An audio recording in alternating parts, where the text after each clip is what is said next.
Good afternoon, everybody. Welcome to Art 192, Photoshop slash digital imaging for the fall semester of 2021.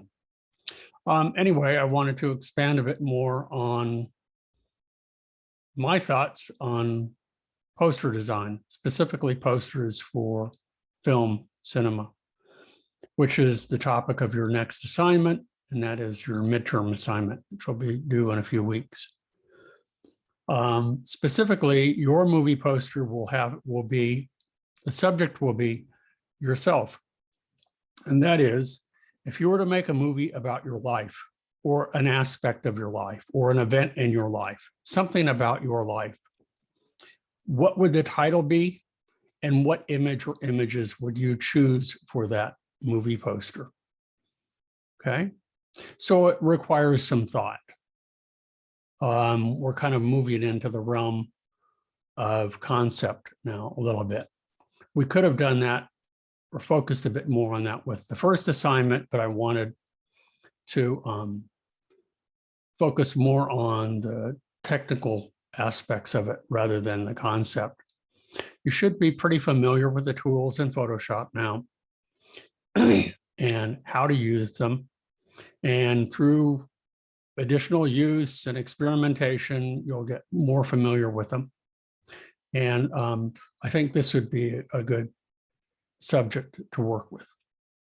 What I have on the screen is something that I found online, which is useful in that it serves as a pretty good template for movie poster design. You have a single image in the background. Typically, movies today, and I'll show you more examples, use a handful of headshots or a headshot of the principal actors in the movie, and that's pretty much it. And they're beautifully done oftentimes, beautifully illustrated or photographed or whatever, or photo retouched, but conceptually not that interesting. So I want to show you some that I think where there's a variety of movie posters that were done for the movie, but I'm going to show you ones that I think are a little bit more interesting. Now, what needs to be included in your movie poster is just about everything that you see here. Not everything. You need an image or images that help convey, not necessarily fully convey, but convey the concept of your movie. Okay. You will also need a title, and you will need credits. If you want to include something like best feature film, best director or actor, that sort of thing, a tagline, you can. It's also useful sometimes if you want to include the names of the stars of the movie, namely yourself or family members or whatever, a dog. I mean, maybe I'm going to show you how I would approach mine in a minute. Mine might be a new setting, a new environment. Okay, so this I found online, and I'll show you. We'll look at some more images, but I'm going to show you where I found this. This was no, not there. Maybe it was back here.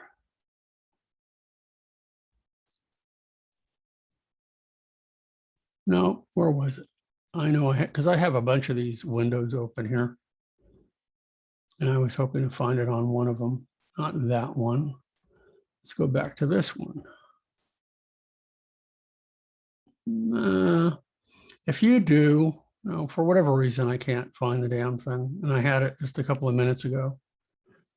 But because it's hidden among all the rest of these images. But if you simply do a Google search under award-winning movie posters and scroll through a bunch of them, you will find this image. So if you're wondering, what do I need to include? It will be here. What do you have to include? You don't have to include that it was directed by or screenplay by, but those details, I think, lend kind of a believability to it so that it looks a little bit more real. Now, And I will show you in a few minutes. You don't have to make up the credits yourself. You can get these online. The placement of all of these, especially the credits, is pretty universal. It's centered towards the bottom usually. And the same with coming soon, if you want to include that, or when it will be released, the month and year. The title in this particular design is a good location. The title could easily be up here near the top or at the top. It's depending on the image that you choose will determine where the movie title itself goes. Okay. So this is what I would do to begin. And then I will show you some other examples of movie posters. What I would do is I would select File New, because I know that many of you are going to grab images off the internet. And if you're not careful, the images will not be large enough for you to use.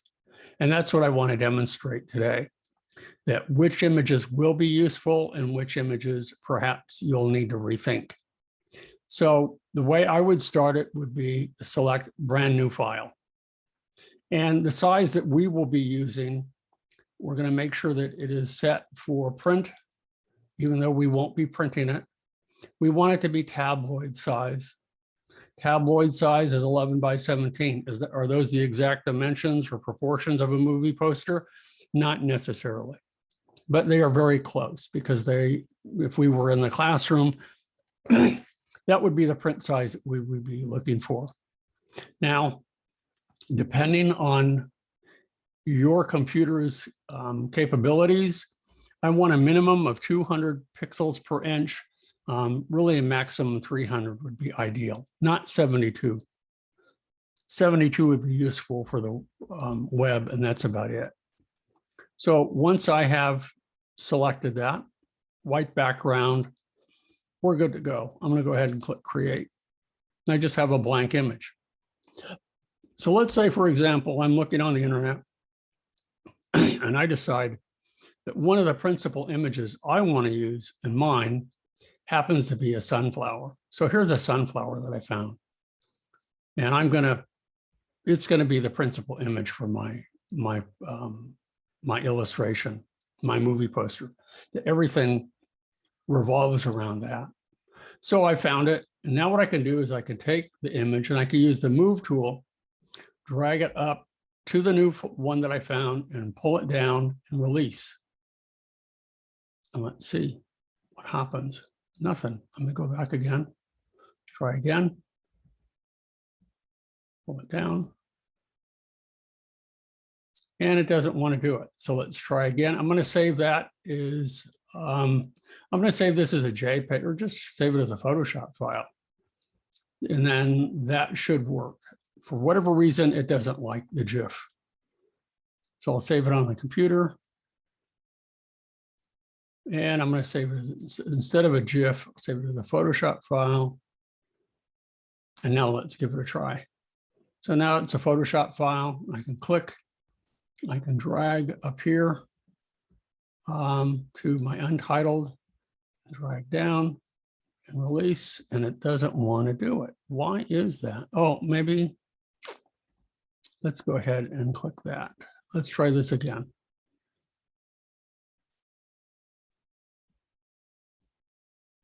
No, doesn't like it. So I'm going to try something different. I'm going to go ahead here. I'm going to say select all. I'm going to select copy. I'm going to come back over to my new image and I'm going to paste. There we go. Not very big. That's not what I wanted. Now I could go ahead and I could transform that. I could hit Command T to transform, hold down the Option and the Shift key because I want this to be the principal image on my poster, like so. I can move it down just a little bit and I could hit OK. But if I look at it really carefully and I zoom in just a little bit, notice how pixelated it looks. That's the downside to picking images off the internet. The chances are they're not going to be big enough. So let's try something different instead. I'm going to open up one of my own photographs here that I took on my phone. And that's something that you could do as well. So I'm going to open from my desktop. And I want it to be, let's see.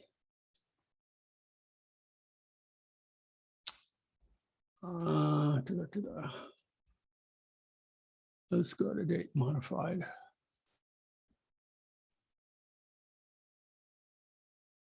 I think, let's see, I need to click here. And I want to show as columns.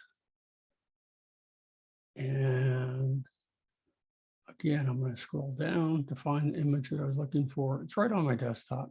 So why I can't find it. Let's see if this is the one that I want. That's the one that I want. So I'm going to go ahead and open it. Okie doke. This is the image that I want. So I'm going to try the same thing. I'm going to go ahead and use the move tool, click and drag and move it up. And notice that I'm going from horizontal to vertical. And this is a much, much bigger image.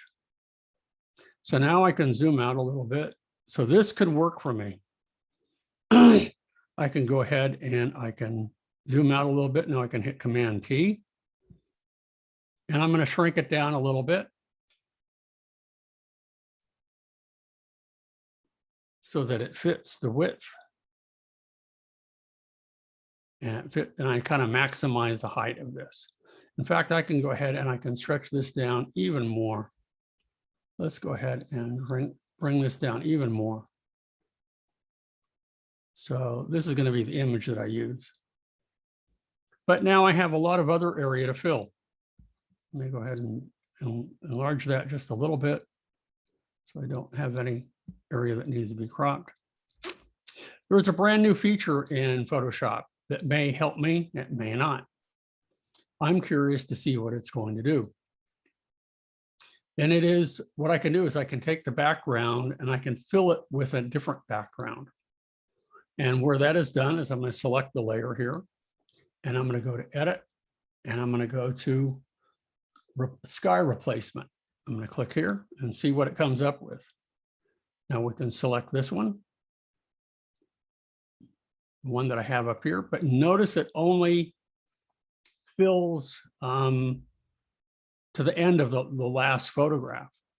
So let's try a different one. Let's go up here and it does a nice job. So I'm going to pick one that's vertical instead, just to try it here. Let's go back up here a little bit.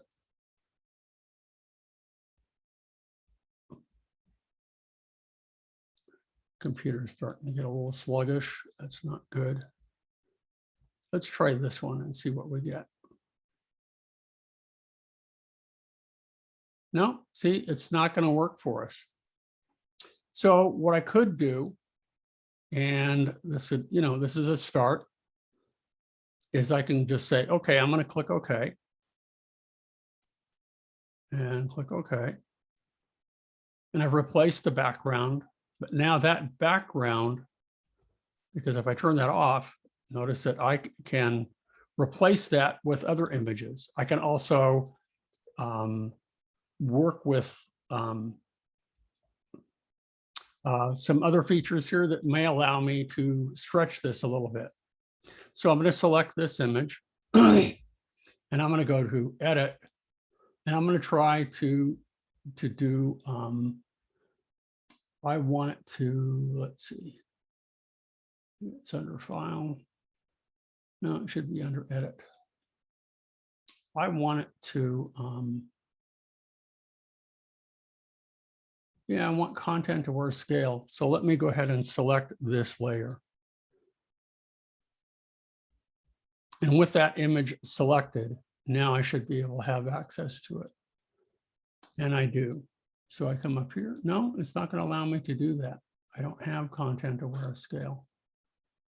So it's not going to allow me to do that. Let me go ahead and deselect. And let's try something different. So I'm going through this firsthand, just the way you would experiment. So what I can do on this layer and it's curious, I can get another background image. That would work for me.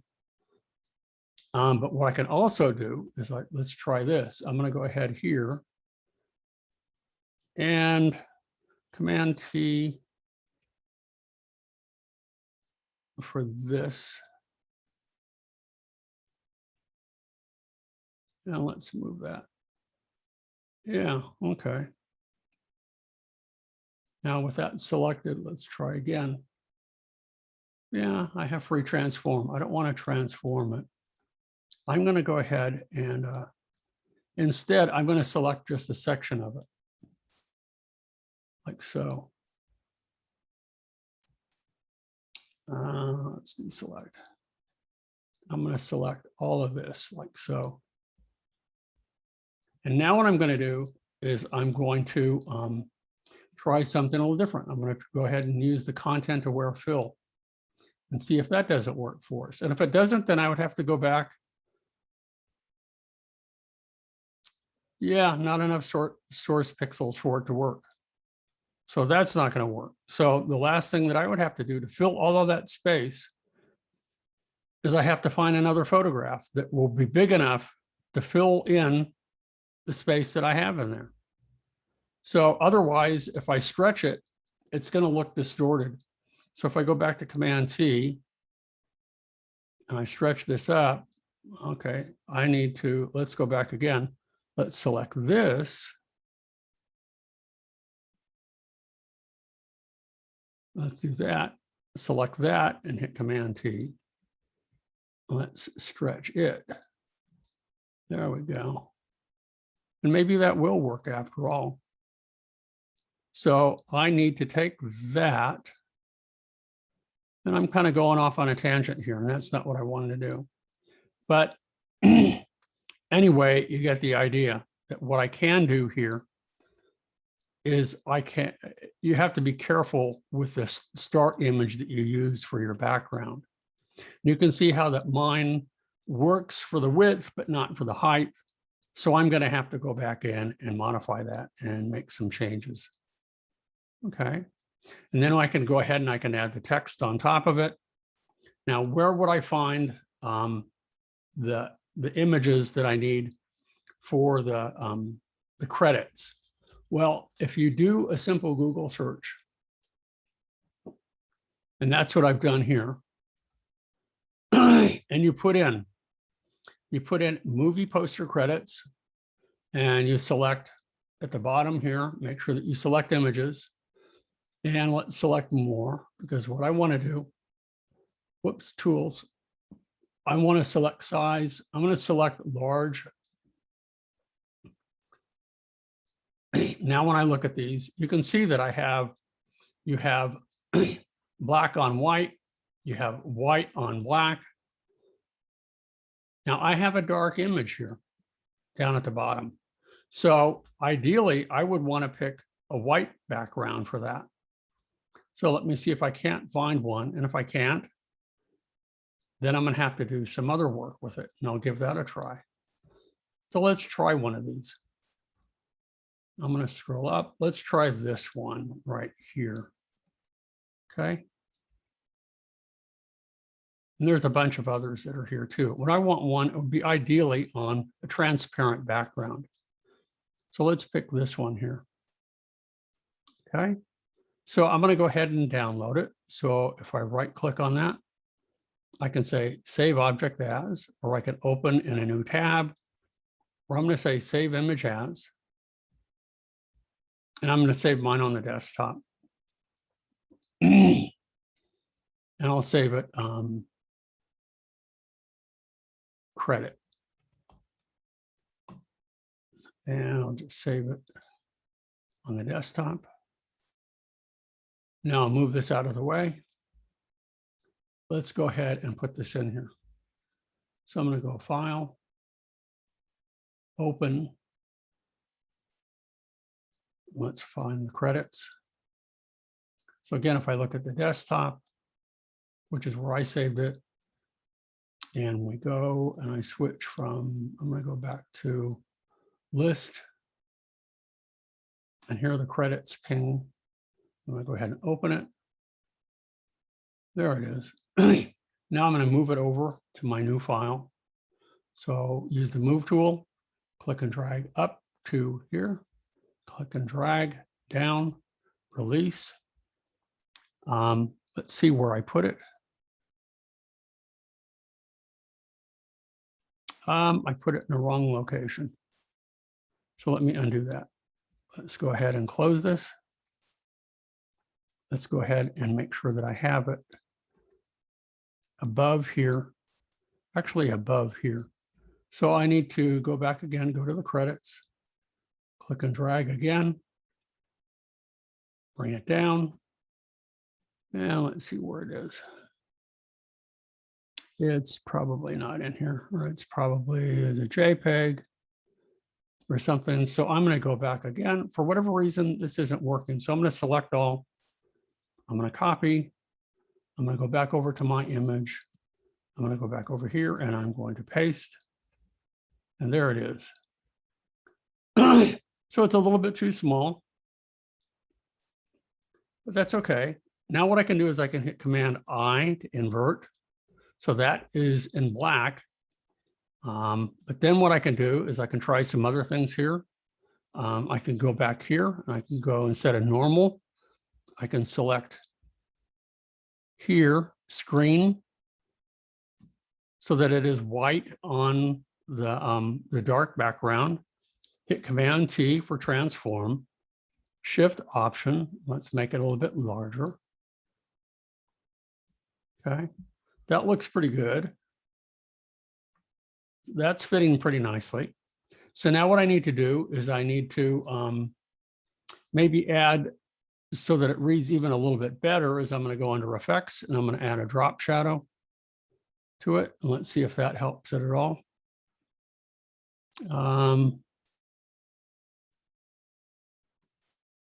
I don't know that it will help it. But even if it doesn't, it's working much, much better. Okay. So that's not half bad. If I go ahead and turn that off, let's see. I'm seeing the checkerboard in the background, and that's not good. If I hit Command I again, then that's going to reverse it out. Yeah.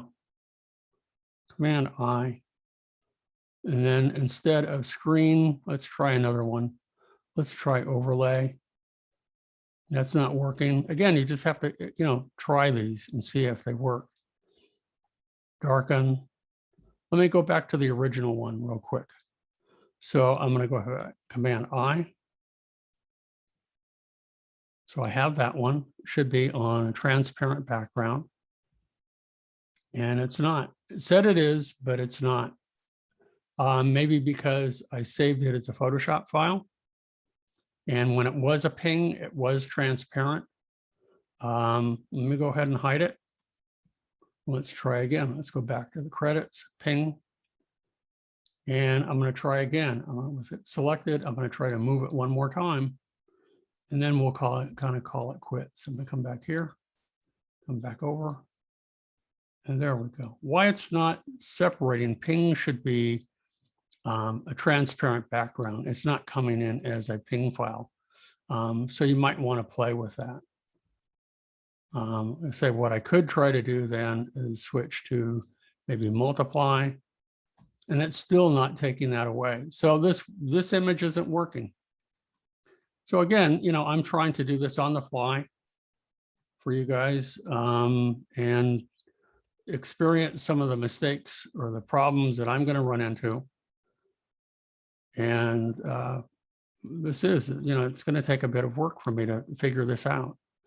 So, slow but sure. As I said, I have to find a different background to fill to the top. And that's not a, hard thing to do. I need to find a better background or credit image here, because this one isn't working the way that I thought. But you get the idea. If I start with the image size that's 11 by 17, it's 200 to 300 pixels per inch, and I drag elements in it, I know whether they're going to work or not. And then I have to make adjustments accordingly. And that's what I'm doing with all of you right now. It's not coming out as I had hoped, but that's okay. It's just to show you, some of the pitfalls that you may or will run into. Because if you start with a background image and think, oh, that looks really nice, and then start to drop other images into it or combine them, you may find out when everything is done that you're working at 72 pixels per inch, not 300 pixels per inch. And that's not good, especially if we were in class and we were getting ready to print. It would really fall short. And likewise, when I said if we turned on the the image of the sunflower, that's what happens, is that it gets really kind of jaggy. But I mean, there are workarounds that you can play with that. If you want to give it a try, you can try different, filter approaches that will get rid of those jaggies. One of the filters that you could use would be under the, let's see, I want to try some of the, what do I want? I want, not the blur gallery. Let's go to the filter gallery here. And you can see that there's a whole bunch of them that will take that out of it. That if I try here under texture and I try film grain, it will apply a filter that will help utilize for you an effect that normally, maybe you would have to, it allows you to use images that normally would not really work. So here's one here, the texturizer. These are the texture filters. You can try some artistic filters, maybe like dry brush, and that will kind of blur it and it will kind of, drag the pixels around so that you can try different things. Film grain would be another good one. So it sort of posterizes it. And maybe this would be the thing that would work for us. So I'll click OK. And that might work for you. So there are workarounds. I'm telling you not to use it, but if you want a sharp, crisp image, that's not the way to go. You need to start with an image that's large enough that if you do enlarge it, it will still hold up. And the one that I just showed you, this one doesn't hold up very well. You have to, finesse it and do some other things with it in order for it to work. Okay. So let me go back to this one real quick. And I'm going to select part of the image, this image. And I want to see if I can't go ahead and stretch it just a little bit. So if I go back to edit and I stretch it and I want to use content aware scale. And now when I stretch it a little bit,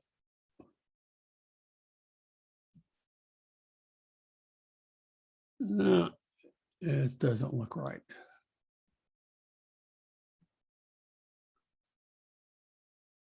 Let's try this again. I'm going to try this one, content aware scale. And then when I'm done, I want to go back to talk about some of my favorite posters.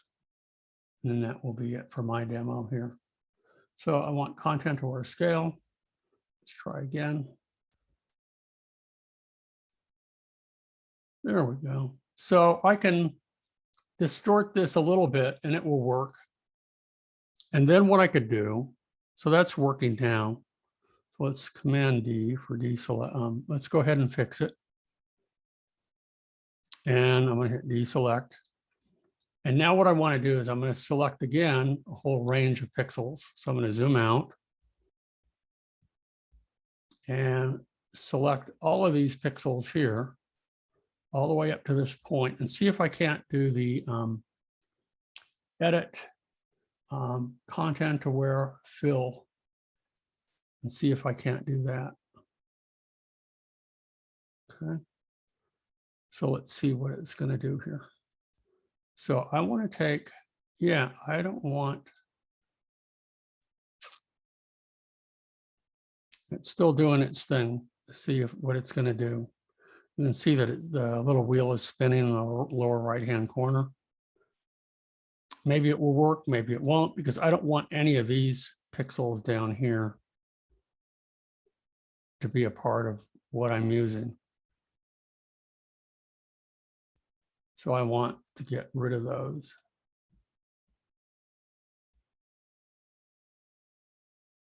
And there might tell me that there isn't enough information for me to use. We'll see. But it takes a bit of work.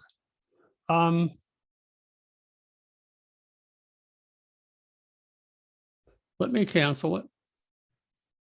Let's try again. I'm going to cancel it again. And this time I'm just going to use a smaller area. Like so. There we go. So it has enough pixels down here to work with. So if I go to edit, I'm filling a large area. So there's a lot of work for it to do. There we go. So now I'll get rid of all of this down here. I don't want any of this below the horizon.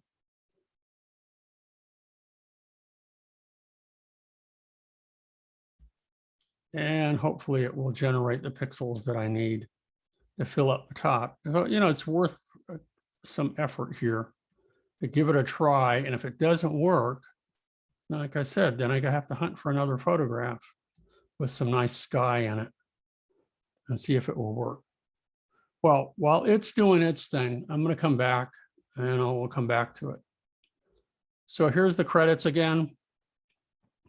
I need to, as I said, I need to find some others that maybe will work, maybe they won't. And even if they don't have that transparent background, a white would be better than that image that we had before. So I'm going to go ahead and I'm going to download it as well. So I'm going to save it as well, and we'll try that in just a few minutes.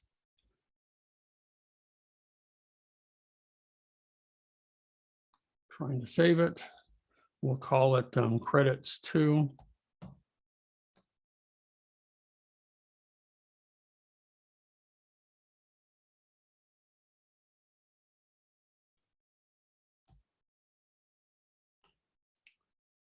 And I'll put that on my desktop again. And now what I want to do, I want to go back to some of the posters that I think were really quite stunning. So some of the examples that I like, some of the early Superman posters I think are really, really dynamic.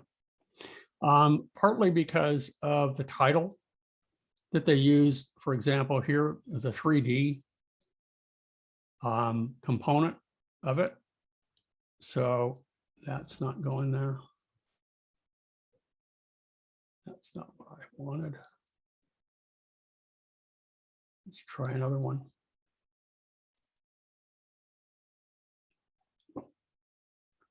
So let me go back again. Let's go back here.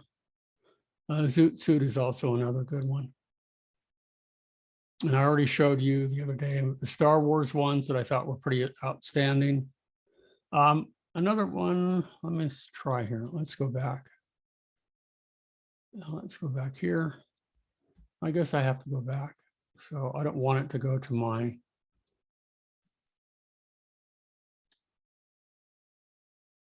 oh, come on.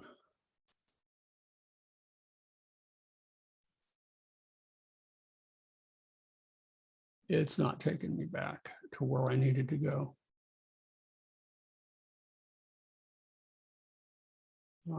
Crap. Well, again, some of my favorites are the ones that really don't even use an image of him, like this one here. This is nice. The emphasis is on the logo with some really nice brushy, dark, dramatic clouds, and then a colorful stripe through it, which represents Superman himself going through the sky.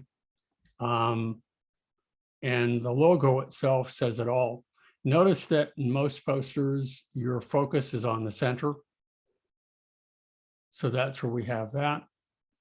Again, that's my favorite. The ones that I think are good because they're painted well, but they're not really great posters, or like this one for Fight Club. Again, they're beautiful portraits of, I think that's Brad Pitt, and then also, I can't think of his name. Let's see. Yeah, I can't think of his name. Anyway, so, but it's kind of a cheap solution. It's not very conceptual. It's a quick and easy solution, focusing on the key actors themselves. So, but there are a couple of options that I thought were kind of nice that if I were to go to, there we go. Well, we're back again to where it was. Let me see. The one that I thought was my favorite is this one. And it's a horizontal poster, but it could be turned into a vertical one for Superman. And that's where you see him, you see Clark Kent pulling his shirt back and revealing the Superman costume underneath. It's not coming up. Again, another one that I thought was really nice that is focuses on the logo itself. So it's something that you guys might consider. My computer's starting to bog down.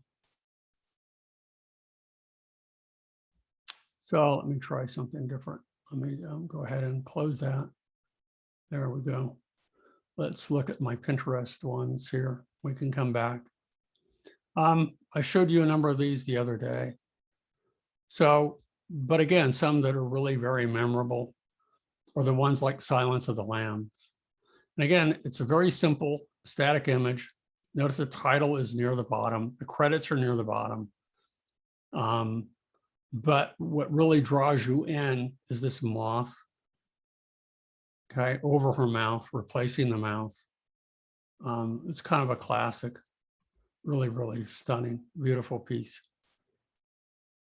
I think Jurassic Park works really well for its simplicity.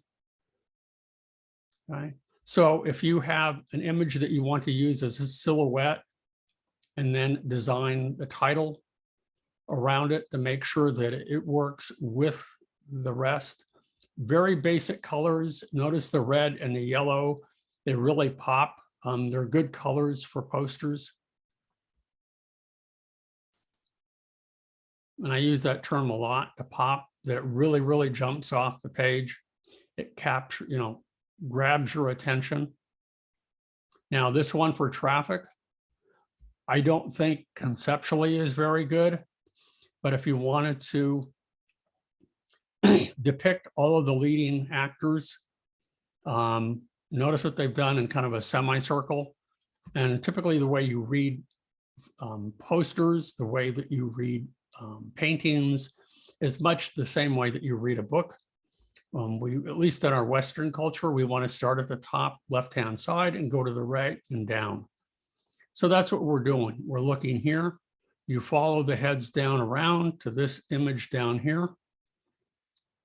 And then the gun points you up, and so that you view this one again and you go back around in a circle. So from a design point of view, it functions very well. From a concept, and from the way that it's executed is really excellent as well. But from a conceptual point of view, it's an easy solution. They just simply took the leading actors, took some headshots and had an illustrator, whether they be a digital illustrator or a traditional illustrator that hand painted it, and put it together and tied it together with a color scheme that they used. That's something else that you should consider, is what color scheme will best suit your movie poster. It can be monochromatic, it can be bright and colorful. Really, it depends on your solution. Let me see, coming back here. Yeah, look at that. It finally did its thing, and that sucks. It doesn't look good at all. So I'm going to have to come back, and for next time, I'll find another image or a background image. And I'll do some work on this to give you an idea of what I want. Let me come back again. Let's go to File, Open. And I'm going to try to open the other one where we have credits to ping.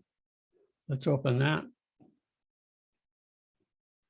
And let me try to combine that. So I'm going to move it over up here. Let's bring it down. There we go. So now what I can do is we can try some different modes here to see what will work. If I use, well, if I use darken, it gets rid of the white, but it doesn't take it out. If I use multiply, that works pretty well. If I use lighten, so let me try something else. I need to get back and I want the text to be white. So I'm going to go ahead and hit Command I to invert it. But now I need to get rid of the background. So instead of normal, let's try, if I try lighten, that doesn't work. If I try screen, that might work. So let me zoom in and let's move it down so I don't see any of that background anymore. And that's working beautifully. Command T to transform, Shift Option to increase the size of it from the center outward. And it works really nicely. We've got the whole thing centered up here along the bottom. And while that's very difficult to read, it's okay. The credits are there mostly for is a placeholder. The only thing that I need to do now is to think about what kind of title I want. And I need to go through and find clip art, or I need to go through my own photographs and find some nice sky backgrounds that I'm going to use to replace the sky in this photograph. Okay. And then add my title, and I'm pretty much done. Let's go back again and look at a couple of examples. I thought gravity was pretty nice. Notice how, again, we have the sun gleaming behind planet Earth here, and the astronaut is out here in space. But your focus is really on the center. Now, they have done a little bit of work, and they've made the title of the movie, rather than centered, so that it reads nicely, reversed out.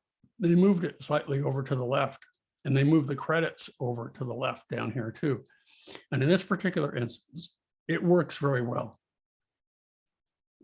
Okay.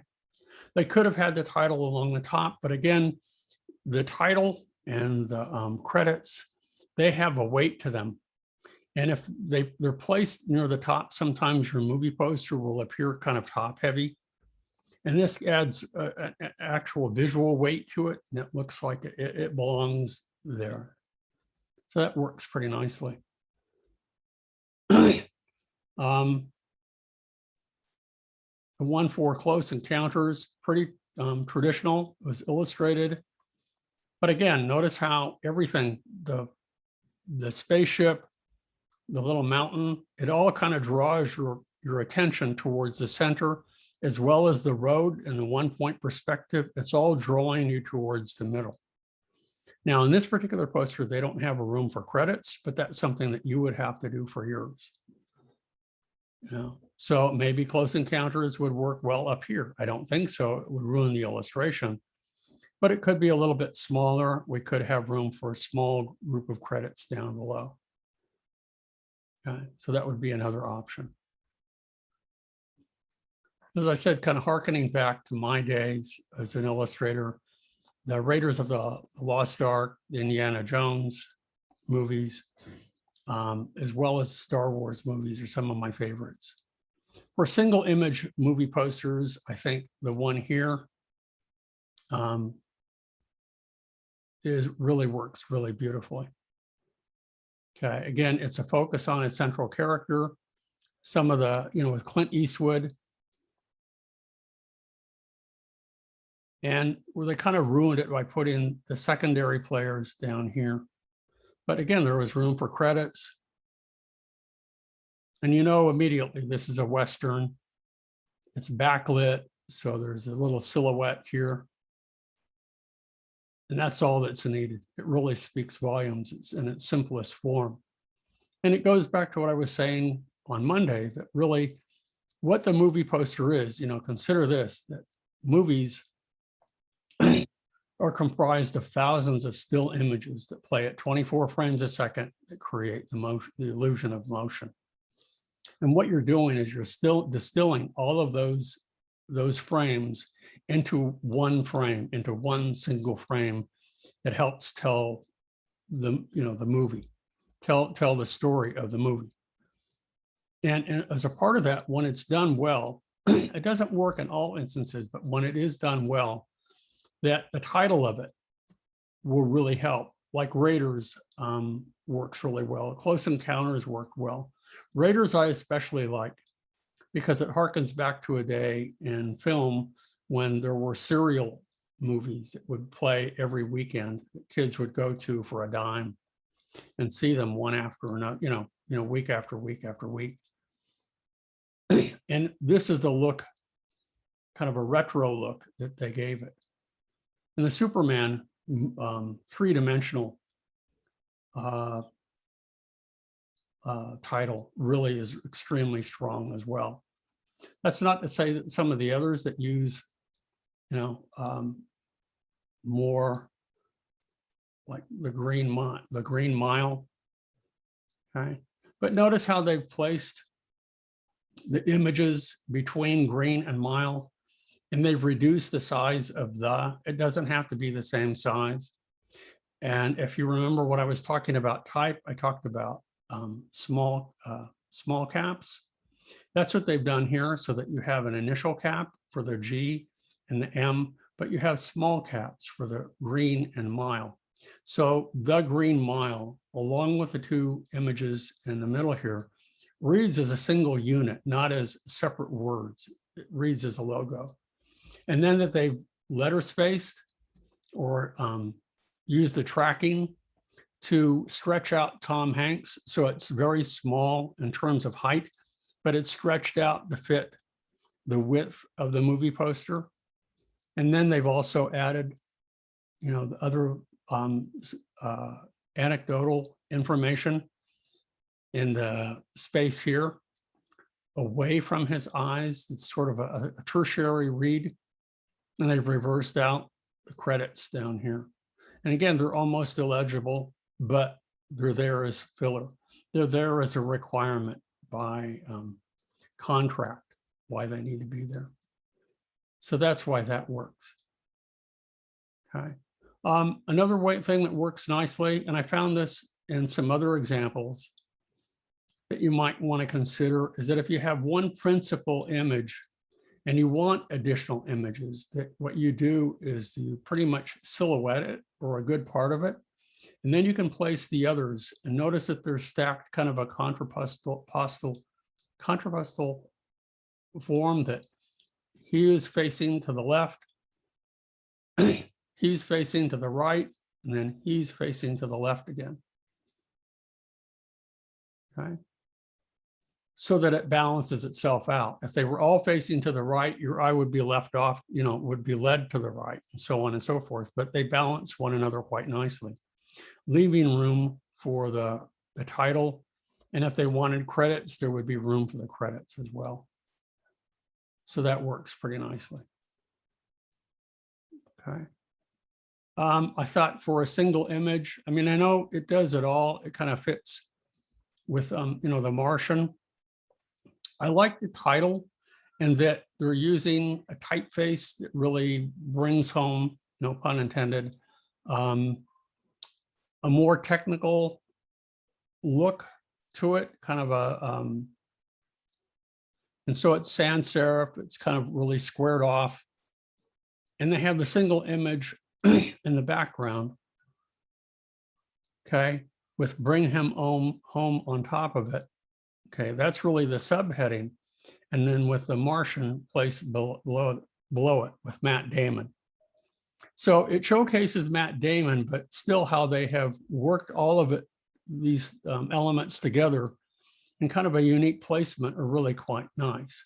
So you don't have to adhere to the design form that I talked about early on, this template, but this gives you a starting point, nothing more, nothing less. Okay, so that's pretty much all I have to say. I'm going to work on my poster a little bit for you guys for next week.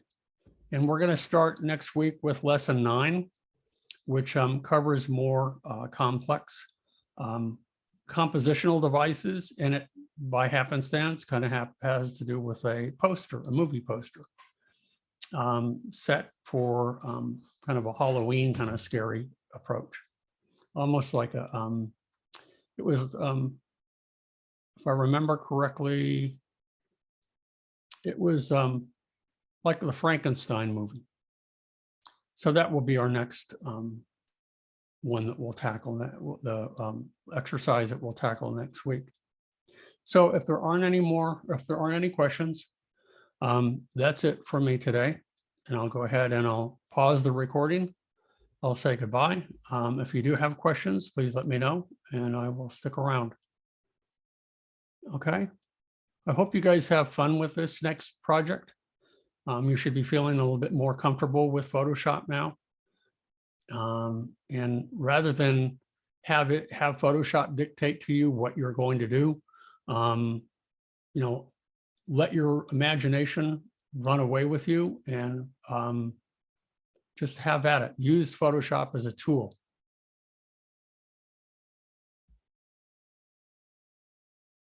So I'm going to pause. Yeah, so I'm going to say goodbye. And that's it. Everybody have a good weekend. See you next week.